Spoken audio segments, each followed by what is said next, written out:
In this short video, we'll take a quick look at how the must-have analytics WordPress plugin works and the features it offers.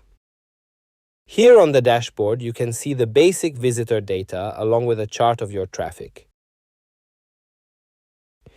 You can also check your top pages, how much time visitors spent on them, and how far they scrolled on average. We can also see the top landing pages, the pages where most visitors first arrived, as well as the top exit pages, meaning the pages where visitors most often left the website. Here in the speed metrics section, we can see the real visitor measured performance data. Basically, it shows the same metrics you'd find in Page Speed Insights or Search Console, but inside the plugin, these numbers are available instantly in real time with no delay. Next to that, you can see the active sessions in real time, visitors who've been active on the site in the last 15 minutes, and below that, you can see the most recent sessions. We can see what kinds of devices visitors used and in what proportions, and right next to it there's a country breakdown showing how many visitors came from each location. Here we can see the main traffic sources.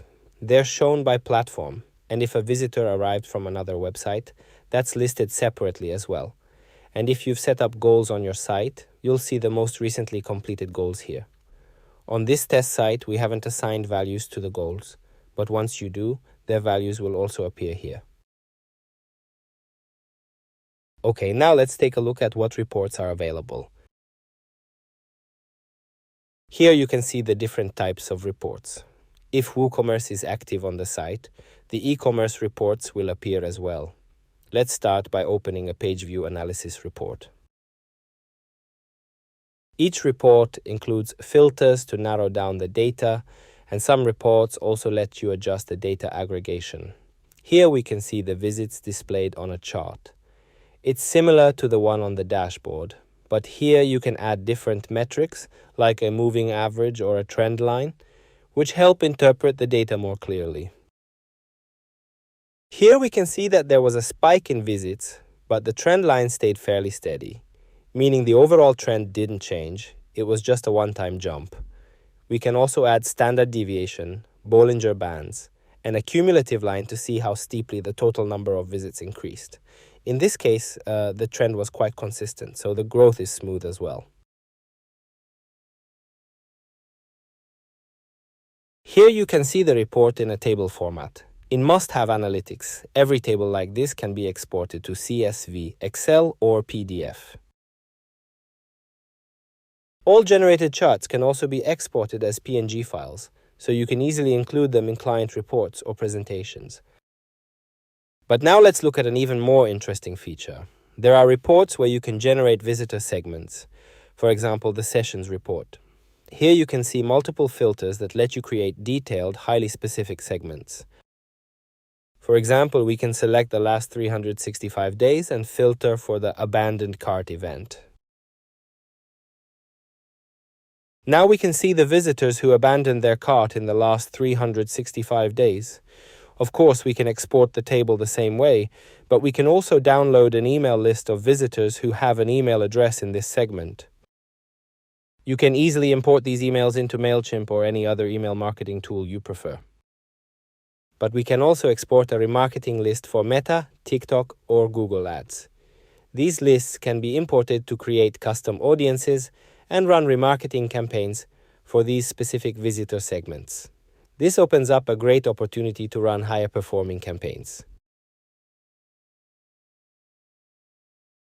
If profiling is enabled, we can take a closer look at individual entities.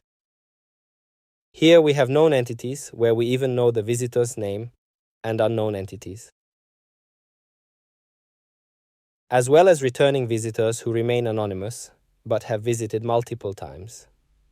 If we select one of these entities, we can see all the stored information about them along with their related sessions. We can also view the session details. Here you can see the basic session information and the session timeline. In this case, we can see that the visitor bounced. They landed on the site, viewed only one page and then left.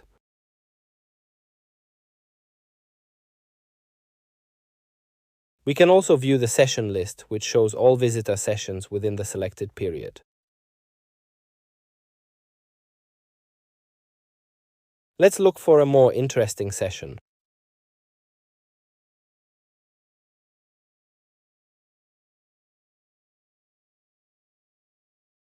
Here we can see the session details again, but this timeline is much more interesting. We can see that the visitor came through direct traffic, browsed a few pages, added an album to the cart, then went to the cart page, proceeded to check out, and completed the purchase. Under every session, we can also see the related sessions, even if the visitor used different devices. Now let's take a look at the types of conversion goals we can set up. There are plenty of options here. You can create fairly complex goals. For example, tracking when certain products are added to the cart.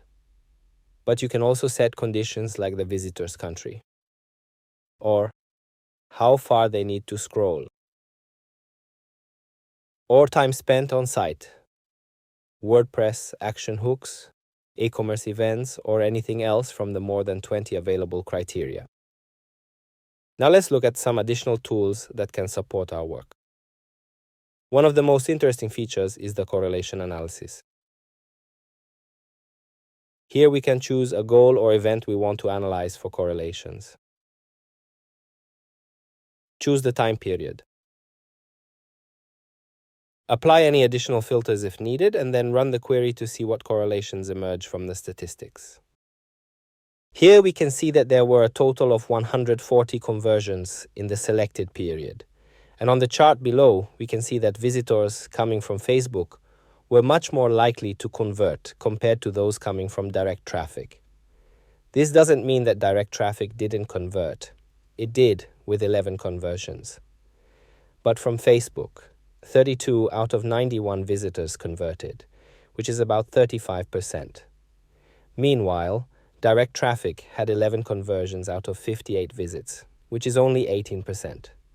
So in this case, it's clear that focusing on Facebook would be more effective, since the conversion rate is almost 2 to 3 times higher compared to direct traffic, Twitter, or LinkedIn. We can also see a country breakdown. In this example, Hungary is clearly overrepresented, so in this case it would make sense to focus the ads on Hungary. What's even more interesting is the device breakdown. In this example, we can see that the conversion rate was significantly higher on tablets and mobile phones. This typically happens in cases like app installs, where people are more likely to download the app on a mobile device than on a desktop. Because of that, it makes sense to focus the ads on these devices as well. We can also look at the landing page correlations. This is especially useful when visitors arrive through multiple landing pages because it essentially lets us run an A/B test on the landing pages. Even on several at once, it also helps uncover hidden patterns like a product page or blog post that gets very little traffic but converts extremely well. The next correlation, and perhaps an even more interesting one, shows how conversions are distributed across different times of the day.